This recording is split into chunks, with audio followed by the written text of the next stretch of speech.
Hey there, Tommy from the Run Testers. This video is our annual Run Testers Awards, where we pick our top picks for a range of categories, including running headphones, running watches, and a series of categories covering different types of running shoe.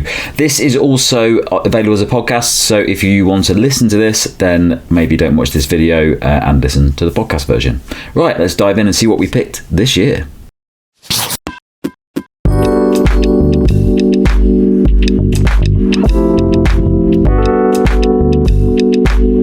Guys, welcome back to another awards, the Run Testers Awards 2024. It's been quite a big year for running kit. We've tested a lot of shoes this year, and some really, really impressive ones. I think you said, Nick, that 2024 is probably your favourite year for running shoe releases for quite some time. Yeah, I think it's been a great year. Like we're doing trying to think about our favourite individual 5 shoes of the year, and it's gonna be a nightmare for me. There's so many shoes I've loved this year. You're gonna be back and forth with that, aren't you? That's quite easy for me. I did it earlier. Okay, so the awards, just for people who are new to this, we do this every year, and it is we pick a number of categories, and we'll go through all these in order. But the way that we judge the best shoes, best watches, and best headphones is that we each vote on the products we think are in the top 3 of those across each category, and then I tally up all the numbers, and they all get assigned a different point value, and I work out what the actual top 3 list is of all of the different categories that we've got in the awards. And we also very open to corruption, this system. Tom just turns out results. No.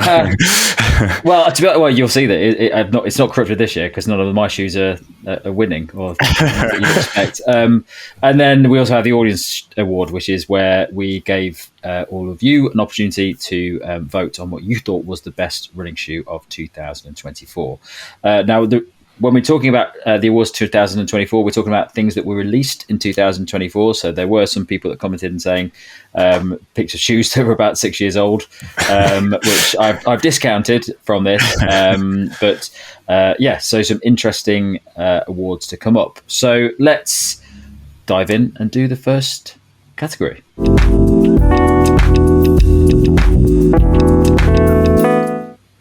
Okay, so the first one is best running watch. So Nick, do you want to talk us through how we pick the best running watch? Didn't expect Tom to come with me with a watch. Well, you can swap it with Mike if you want. Mike does the watch usually, yeah. Go on, Mike, you do it. Running watch. Okay. Well, I mean, so I think first and foremost, if you've looked at any of our reviews that we've done on the channel, there's some very kind of clear areas what we kind of focus on in terms of what we would say would stand out for us in terms of being a great watch for running. And we kind of look at it from a kind of design point of view, and that can be everything from kind of materials in terms of that comfort, whether you're wearing it when you're running and outside of running as well too. Then you're kind of looking at the feature sets, and it's, primarily, it's about our performance in terms of accuracy, but it's also we're looking at if there's any kind of innovation in those features as well too. If certain brands are pushing the boundaries in terms of what's expected from those types of features as well, and then those kind of things that we kind of expect and maybe potentially take for granted, but things like battery life as well too. We want something we're not necessarily going to be charging on a regular basis, or if we are having to do that, there's something to kind of make you're not making such a big compromise in terms of getting that kind of good level of battery life to keep you tracking your runs over a week or longer. So we're looking across price ranges, we're looking at value as well too. So there's a lot of things that come into play in terms of picking the overall ones, and that's kind of, hopefully that's how it'll be represented in our choices. Very good, much better than Nick would have done. 100%, yeah. Okay, so in this category, this is going to be a recurring theme in the awards. We've actually got 2 winners with this year's best running watch. Those are the Garmin Fenix 8 and the Coros Pace Pro. Any of you pick this up? Mike, you probably want to be the one to pick this up. Why have we picked those? Well, I think, so obviously the Garmin Fenix 8 was quite a late launch in 2024. And the big deal, or the big kind of headline story here was that this was fundamentally Garmin kind of bringing its Epix and Phoenix range under one kind of range ultimately. So now with the Phoenix 8, you're getting the option of AMOLED or the solar charging display option. Obviously, you're getting multiple sizes as well here too. It's also offering the latest in Garmin software as well. So you're going to see changes in terms of user interface. That's going to impact on features like mapping and navigation support. You're also looking at how that's going to, bring the software together and make apps and workout tracking feel closer together. Now, I think first and foremost, I think we'd all kind of agree from a design point of view in terms of having that option of AMOLED display in a Phoenix watch and bringing in those kind of Epix hardware elements. I think it's, first and foremost, a really nice watch to wear. You've got those size options. Ultimately, it's got those key things you want from a Garmin watch, the best of what it offers in terms of sports tracking. And then it's also trying to kind of further bridge that gap between being a smartwatch and a sports watch as well too. So you've got these kind of voice-enabled features. Now, crucially, I think what we'd say is those features being brought in haven't made a massive compromise in terms of battery life. That's always been the kind of biggest concern, I think, ultimately, when you are introducing AMOLED displays. Is it going to impact on that battery performance? I think what we've seen in the versions that we've tested, that battery life still very much is there, and you're not making those big compromises. So I think the Garmin Phoenix 8, despite launching later in the year, it's definitely been the one that's kind of stood out for us in testing, and the reason why we picked it as one of our favourite running watches, or our best running watch for 2024. And then Coros Pace Pro, I think, again, we've seen a lot of watches launch later in 2024. This is a mid-range watch, Coros's first AMOLED watch as well too. And I think, it would have been, it was very competitive, I think, in terms of that mid-range space now. But I think in terms of what you're getting from the Coros Pace Pro, you're really building what we've got on the Pace 3. It's obviously not as small and kind of dinky as that watch, but it's kind of upgrading a lot of the features that we saw there. You're getting that AMOLED display. As I said, you're getting that kind of very good battery life performance, and that kind of core tracking performance is very good. You're maybe not getting the best in terms of smartwatch and sports watch experience or running watch experience, but I think ultimately there's a good kind of trade-off in what you're getting overall. And crucially, that price, while it's more expensive than the Pace 3, I think the price jump and the features you're getting in return really kind of, I think, are justified in terms of what you get overall as a running watch. Wonderful. Other watches that we cover that we talked about within this shortlist included the Garmin Enduro 3, the Sunto Race S, the Garmin Forerunner, and the Polar Vantage M3.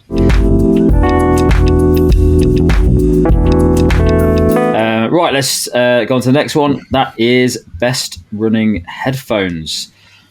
Kieran, do you want to explain the running headphones? Yeah, I mean, essentially what we look for in running headphones, I think toppermost, we're talking about good quality sound. That's good fit. So it's got to be fit secure. We don't want them dropping out on the floor when we're running. Good battery life. We want good durability. And then we're kind of looking at things like bells and whistles. If you've got Find My Buds or you've got customization of the sound, some people, I think in this team, will look at ANC, active noise cancellation, and the transparency modes, and kind of rate those higher among some headphones than others.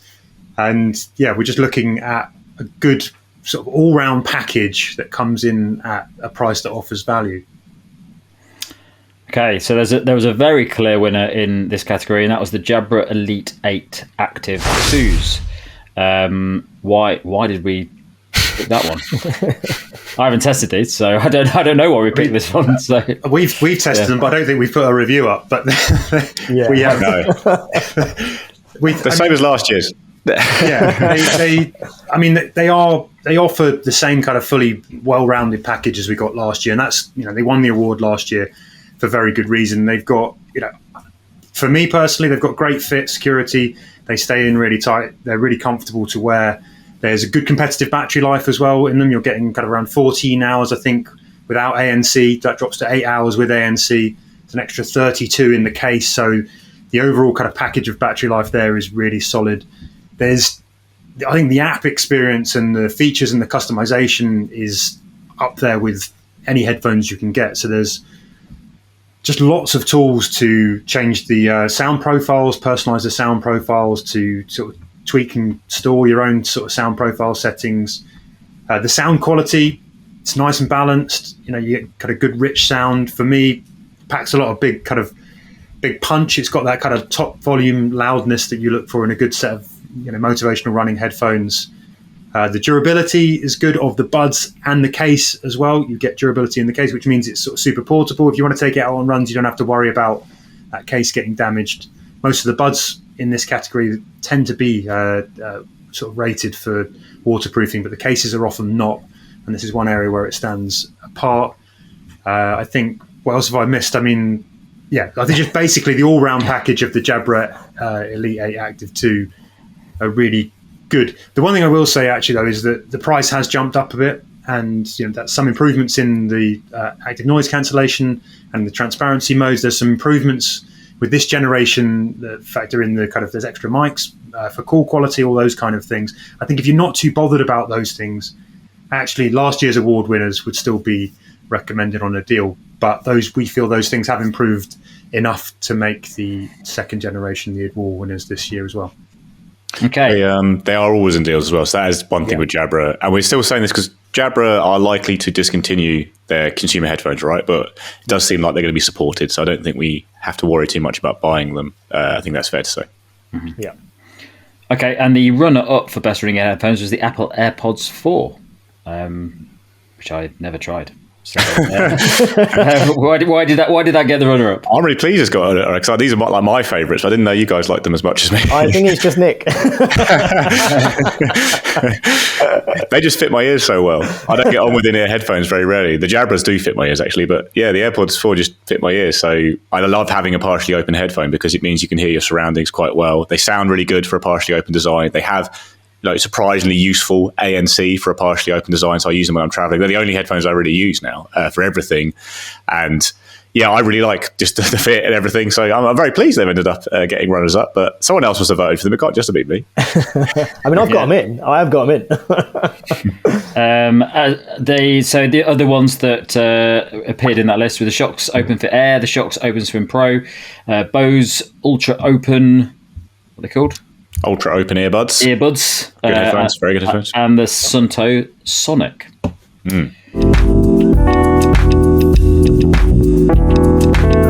Okay, so the next category is we don't call it best because it's favourite trail shoe. And the reason we call it favourite trail shoe is just there's too many trail shoes for us to cover. We don't test them in the same way as we test running shoes, road running shoes. So we call it favourite trail shoes because we don't feel like we can call them the best.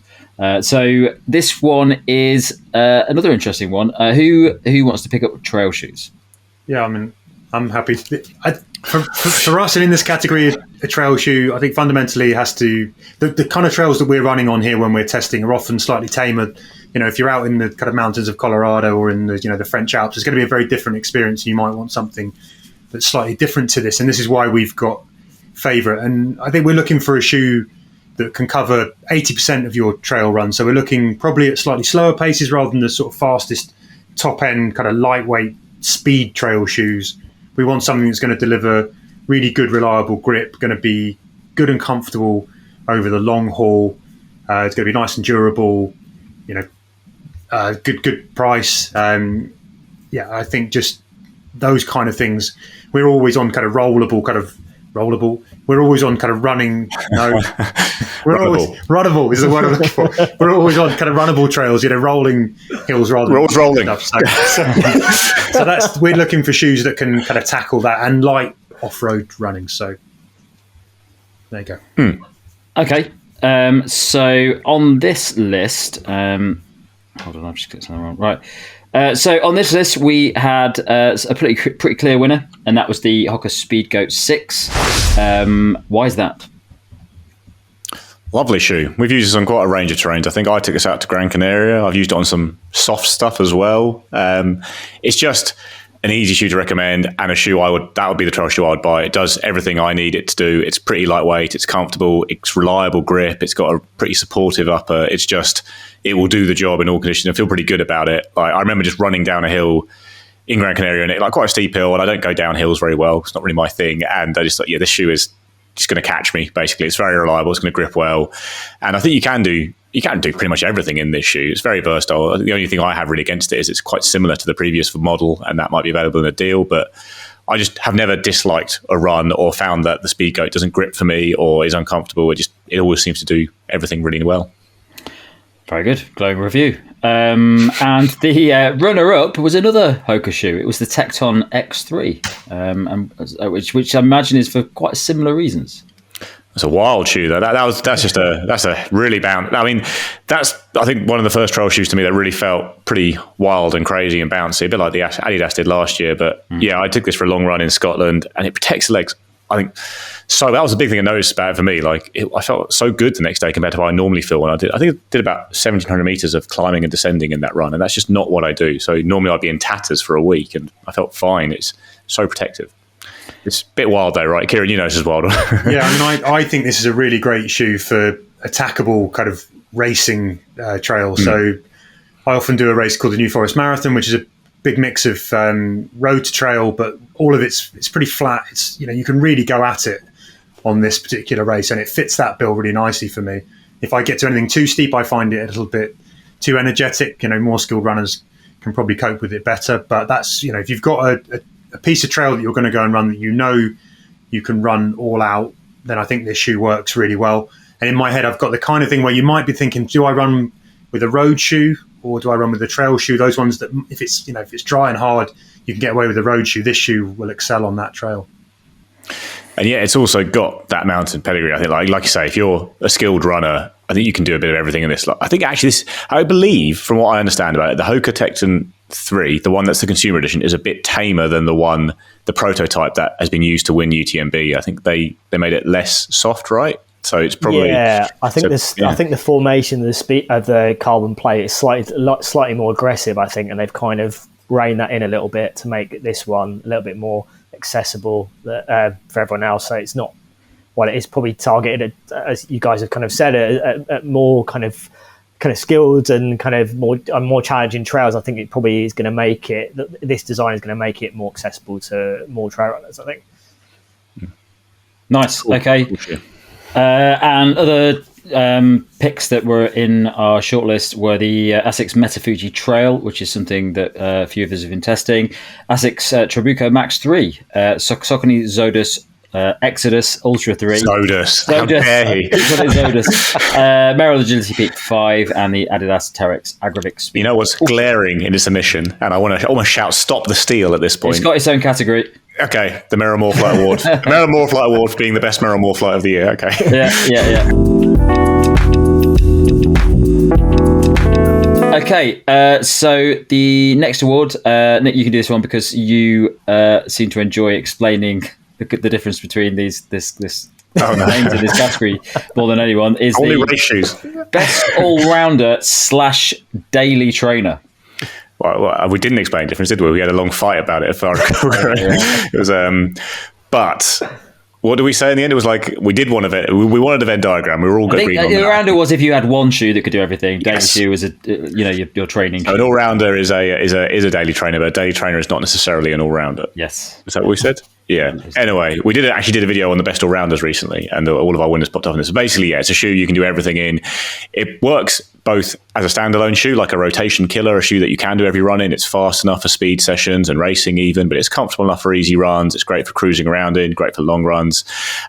Or you can have it in a rotation as just a really versatile shoe, your daily trainer, essentially, where you might then surround it with an even faster, pure racing option and then have a more cushioned, pure, easy option with it. But the idea is it's a shoe that you can think about your running plan and go, I wouldn't mind doing any of those runs in this shoe, or I'd love to do any of those runs in this shoe. So lots of options these days in this category. Every brand now has them. There's more of a divide now. So you either go for a plated trainer in this category. Lots of the best all-rounders are plated shoes now, whether they have a nylon plate or a more flexible carbon plate than you get in a full racing shoe, or you have a really lightweight, bouncy, unplated shoe that still can do speed because it is unplated, but is also still comfortable because every shoe these days has a pretty high stack of foam and is quite comfortable because foams are so lightweight, and that means you can get really versatile shoes that can do a bit of everything without having a plate. So yeah, this category is now laden with great options, and it's one of my favorite categories for sure. Yeah, it's definitely one of the most. Well, there was a lot of options in this category, and the top two are a joint first, joint winners for this category, and probably will not surprise you. One of them was the Saucony Endorphin Speed 4. The other was the Asics Super Blast 2. Nick, please continue with why we picked those. Well, these actually weren't my choices, so I'll hand over. I can assign them, though, because I think Kieran, I assume, picked the Saucony Endorphin Speed 4. put that one first, and I had the Super Blast second. Yeah, I mean, the Speed 4, and I basically separate these out. The Speed 4, for me, it has a few characteristics that sort of make it slightly different. It's kind of really light. It's really precise. There's a lot of agility in the shoe. It's probably, I think, slightly kind of more direct than the Super Blast 2, which I quite like. If it's got, now when you look at it in comparison, it's got, I think, a bit more of a traditional ride, but it's really lively, it's really light, it's really energetic. When you want to go slow, if you like that kind of ride that's a bit more kind of ground feel, it's comfortable enough to tackle the easy miles. But then when you actually, it comes to life when you kick up the pace, and that's when the foam kicks in and the nylon plate sort of start to do the work. And you can actually take this shoe, I think, through the whole gamut of paces. I can do pretty much any training run in this. I also just think it's got really nice sort of disappearing feel on the foot. It's one of those shoes that no matter what I'm doing in a training session, it will just disappear on the foot and let me get on with business. And I think it cuts a slightly different path now than something like a Super Blast 2, which I also like, but I just like it because it's just got a little bit more of that kind of nimble agility to it, I think. It's definitely now the lowest stack, really, of these, even the plated ones, especially under the forefoot. And that can lead to it being a little bit less comfortable under the forefoot, I think, on harder long runs than some of the other options like the Mach X2 or the Super Blast, which are now so built up there. But it does give it a really nimble feel if you're going to go and do like short intervals or something like that, which, it does expand its versatility. And it's really cushy at the heel for such a fast and lightweight shoe. Like as a heel striker, if I'm mooching around, that's where the softness, I think, is really clear in it, even with that plate in there. The other thing is it's very available. Which will very available. Unlike, oh god, yeah. Oh god, here we go. So we want to talk about the Super Blast too. Tom, you talk about the Super Blast. Tom was saying the other day, if you can't get a Super Blast, you're an idiot. I did not say that. Please don't comment on that. I actually said we should probably start featuring it because everyone keeps complaining about the fact that they can't get. Tom, you've had 2 pairs of Super Blast, haven't you? No, not Super Blast 2. I haven't got any pairs of Super Blast 2 because I've got your Super Blast. Mike had 2 and he stole one of Tom's. Mike's got 2 pairs, yeah. That's why there's none available. Mike keeps stealing them. Well, Super Blast, like Blast, a kitchen feature out of them. It doesn't run them. Which is, he just cuts them up while reading comments. It was probably not a surprise that the Super Blast 2 was going to crop up in this. We have all very much enjoyed testing Super Blast 2 and many of us enjoyed testing the Super Blast 1. And the reason why it's so popular is I think it's because it really delivers a certain type of all-rounder style running really, really well. I use it as a longer session tempo training shoe. If I'm doing marathons, it's probably my favorite shoe for hitting those distances and times where I need to maintain a really consistent pace. It's not necessarily the best interval shoe in the world. It's not necessarily the best easy day shoe, but it really hits that bit in the middle really, really nicely. It doesn't have a particularly soft midsole. It's got a lot of cushioning in it, but it's still responsive, a little bit firmer than some people might expect from a shoe that's got that level of cushioning in it. But it has a lovely turnover. It's just very, very quick off the mark. And I think that's about it, really. What have I missed? Hard to get hold of. Yeah, I did say that hopefully Asics will produce more of these in time. Yeah, I don't know what's going on. Yeah. There's loads of colours being like leaked and stuff. Why aren't they coming out? I don't know. Well, there's a really nice, like all teal one, I think. Now that's going to be a thrill. Yes, it will be for you. That's my collection. So they're the 2 top picks. Although there was a lot in this category, we actually probably one of these categories of different choices that was in there. So we've got the Mizuno Neo Vista, Hoka Mach X2, Hoka Mach 6, New Balance Balos, Asics Nova Blast 5, New Balance Rebel V4, and Brooks Hyperion Max 2. So pretty big category of choices. A lot of shoes. We're just going to show you how big that category is now and how many good shoes there are in it. Okay, so best cushion shoe. I'll explain this one. So cushion shoe, cushion shoe is really a tricky category these days because pretty much every shoe you could class in some way as a cushion shoe. It's not like, the late 90s, early 2000s where you bought a cushion shoe because you wanted a cushion shoe and all the other shoes had slightly smaller stack heights. Most shoes now will have a relatively large stack of cushioning in it.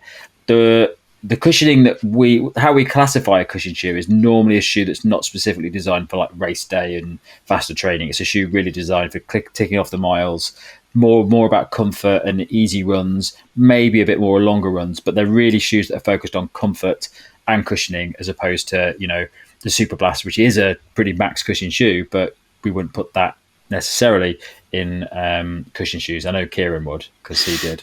but I think Kieran's cushion shoe picks over the years, man. In general, when we say cushion shoes, we're really talking about that end of the spectrum where it's about comfort and enjoying the run and not necessarily going at a fast pace.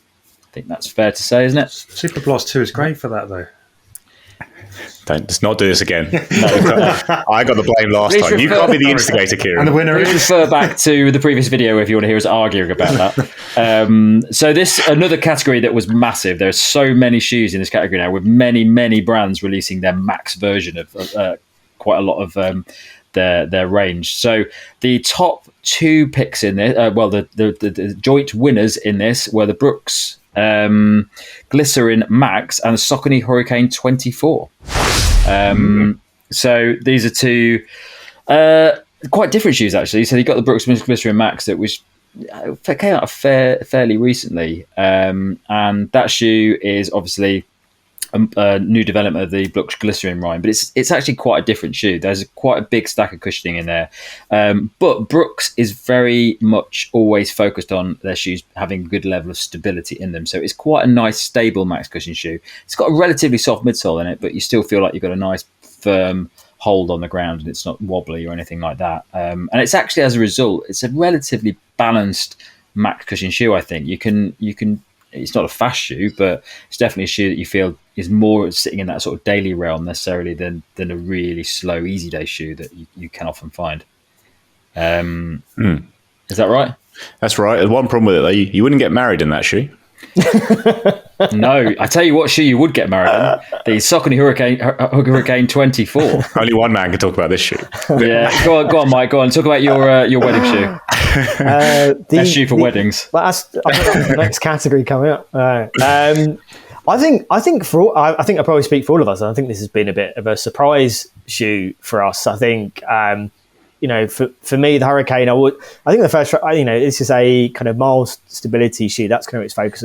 None of us here are kind of stability or use kind of, strictly stability focused shoes. But I think in terms of what you're getting here in the Hurricane, it's just a very comfortable shoe, first and foremost, from upper to midsole. I think that's the thing that really strikes me. And for the types of runs that you're ultimately going to be using it for, it is a shoe built for easy runs. And that is absolutely where it excels. It generally just feels very comfortable. You can roll through very nicely. I think you've got those stability elements there, but they're not kind of, I don't think, it doesn't make a stability kind of only runner kind of shoe. I think anyone can kind of get on with the shoe. And I think that's fundamentally what I think we've all kind of found, that it's, in terms of what it sits and what it promises to deliver, that's ultimately what you get. And it definitely has been a surprise shoe for me. One that I didn't think, we kind of probably be talking about in this awards. Yeah, 100%. I almost I was testing it, but I haven't tested previous models of the line. Not a stability runner, and this is probably my favourite cushion shoe for a long time. It just doesn't feel like the kind of shoe you would get along with, but like you say, just ticks over so nicely. It's soft, but doesn't get squishy and bog you down. It's kind of the shoe I think some of us thought the Triumph 22 might be with this Power Run PB foam in it. It's a really great shoe. Okay, shortlisted entries in this category. There's quite a few of these, and they're quite varied as well. So you've got the New Balance More V5. I think you can guess where that came from. That vote came from the Hoka Skyward X, the New Balance 1080 V14, the Asics Superlast 2. Thanks, Kieran. The Hoka Skyflow, and the On Cloud Monster Hyper. So a big range of shoes there in cushioned shoes. Two more awards left. Nick, I'm going to let you do this one because this is your favourite category. More flight time. best more flight colourway 2024. No, we're doing best race shoe. Go on, explain what makes a good race shoe. Got to be fast. That's all it's got to be. It's the simplest one. There's no Venn diagrams here. It's a shoe designed to be fast and deliver on race day. It's not necessarily going to be stable. It might be stable, but it's all about running fast. For that, these days, you need a high stack of a very lightweight and soft and bouncy foam with a carbon plate in there.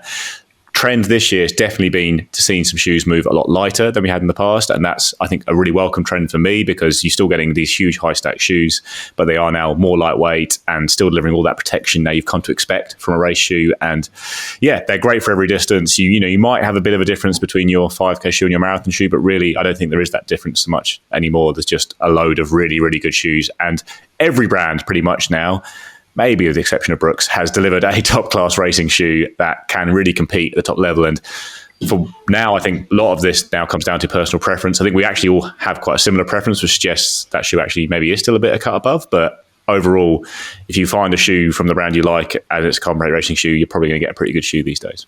Okay, so the winner for this category was by far and away the winner. It got a lot more votes than anything else, and that was the Asics Metaspeed Sky Paris.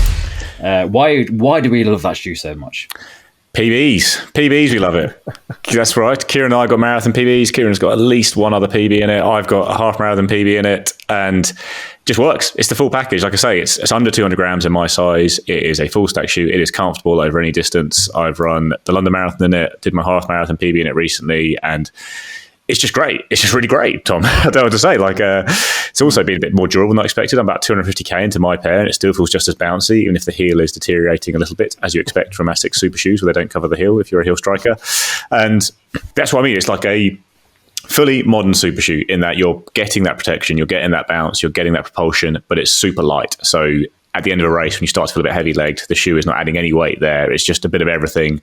And yeah, it just works really well. And it's not outrageously expensive for a super shoe. With some coming out this year have just pushed the price higher and higher. Asics actually stuck to their previous model's pricing, which is quite a nice little change. Excellent. Now the runner-up for this category I'm really pleased that this shoe's the runner-up because I've been banging on about how good it is, and Mike has as well. It's the Puma Deviate Nitro Elite 3, which it's that shoe line. We've all said it in the past that they're good, the Puma Deviate Nitro Elites and the 2, but they're not quite up there with some of the top tier carbon plate racers. Now the new Elite 3 really is. It's such a fantastic shoe. You get a lot of bounce out of it. It feels really, really fast. I used it for Manchester Half. Mike used it for Manchester Half as well, and I think we both agreed that it was just a really, really good shoe. So it's nice to see Puma really getting to grips with the I think it's down to the foam really in that shoe, and it really makes a big difference in that. Sorry? And they bumped up the stack, but made it lighter. So again, you're getting everything. You're not picking between weight and bounce or anything these days. It's just you just get everything. It's great. It's really and it's under 200 pounds. And it's under 200 pounds. Yeah. And so I've got a tricky choice ahead of me for Valencia because I've got like 3 shoes to pick now. And those, the first of the runner-up are both in there, and the other one is the Hokkasilo X1, which is one of our shortlisted picks. So as well as the Hokkasilo X1, Cielo X1, Cielo. There's also the Nike Alpha 3, the Adidas Adios Pro 4. Although to be honest, I don't think that's entirely fair because we haven't all tested that, so that might have got higher if we'd all tested it. And the On Cloudwind Strike LS, which again might have been higher if we'd all tested it, but they were the shortlist for best race shoe. First year, neither the winner or the runner-up is a Nike shoe. Exciting. I mean, the Vaporfly 3 wasn't in contention, but I think wouldn't have been in our top 2 anyway. No. Yeah. Okay, so the final award that we picked is the Brand of the Year. Who's not done? Mike, you've only done one of these. Yeah. Do you want to explain how we picked Brand of the Year? I think this is a pretty self-explanatory one, but I think this is probably going to be the brand that has ultimately, I think in terms of launches, I would say probably in terms of innovation, and I would say in terms of, particularly we're talking in terms of shoes, evolving and enhancing existing lines and making them, better shoes as well. So I think there's a lot that can kind of contribute to what, we would consider, brands having a good year in 2024. And there's definitely been, I think we all kind of agree there's been a couple of brands that have really kind of stood out for us in that space. That's kind of represented in who we've picked as our winners. Yes, and the winner for the best brand, the brand of the year 2024, is Hoka this year. Why have we gone for Hoka? I mean, I think for me, I think from the beginning of the year to the end of the year, the launches have been consistent in terms of back from kind of the Cielo to the Skyward. We've had existing lines like the Max 6, new shoes like the Skyflow. So there's been, I think ultimately for me, I think Hoka has brought new lines, brought new innovation, brought really very fun and shoes fundamentally from a performance point of view really kind of deliver. And I think a mix in terms of those launches, in terms of improving existing lines. And just having very good shoe launch year. I think that's kind of how I see it. Yeah, banger after banger, hasn't it? Yeah, every shoe. They've certainly had a lot of shoes people are talking about this year. I mean, previously we'd talk about like the Hoka Mac 5 and things, but then it was a bit of a mixed bag because we weren't massive fans of the Mac X. But this year it seems like every release you guys are talking about constantly, because I'm not testing that many of them. But it does seem that. But I've just been testing the CLO X1 and I'm really enjoying that shoe. Okay, and the runner-up in this category was Asics, which they've done some fantastic. They've had some fantastic releases this year. Which what shoes have what have been the big shoes from Asics this year? Superblast. I mean, the best. Honestly, they just released loads of great shoes. I mean, they met us Go Paris as our top racing pick. Superblast, the top all-rounder. Nova Blast 5 really started liking that, and it's less. It's probably less of a surprise. Some of the because a lot of them were continuations of shoes that were already great. So I guess maybe that's why Hoka had a bit more of an edge. Yeah, I suppose in this category you do sort of need to see a bit of change, don't you, as well? Like what brands are really up and really making big differences in what they're developing. Whereas Asics has been quite consistent. You've got things like the Gel Kayano range, which is really solid, but they had Gel Kayano 30 last year was fantastic as well. So, but great year for Asics. And then other brands that popped up in this category were Sunto, New Balance, and Saucony.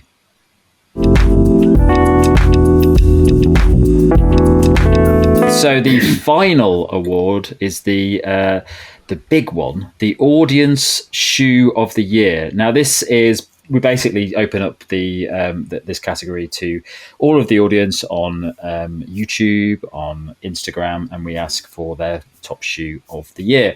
And we get quite a lot of people voting in this. It's like 300 people comment on these posts, and we get a lot of stuff. So I sit and go through all of them and tally them all up and work out what is the biggest shoe. And I don't think you're going to be surprised, and you won't, because you saw some of the comments pop up as they came in. But Super Blast 2 was the resounding winner on this one, by a long way. People absolutely love that shoe. And there's a lot of comments from people saying they can't get that shoe in the everyone who got it managed to vote for it. Yeah, exactly. Yeah, so that's a good sign. So well done for that one. And then the runner-up in this category was the Fuel Cell Rebel V4, which is quite a nice surprise because that's a shoe that we haven't mentioned yet in this video. Well, very loosely mentioned, but that's a really good shoe that it's good to see getting some attention for this year. There were a lot of shoes, as you guessed, from about 300. Go through them, Tom.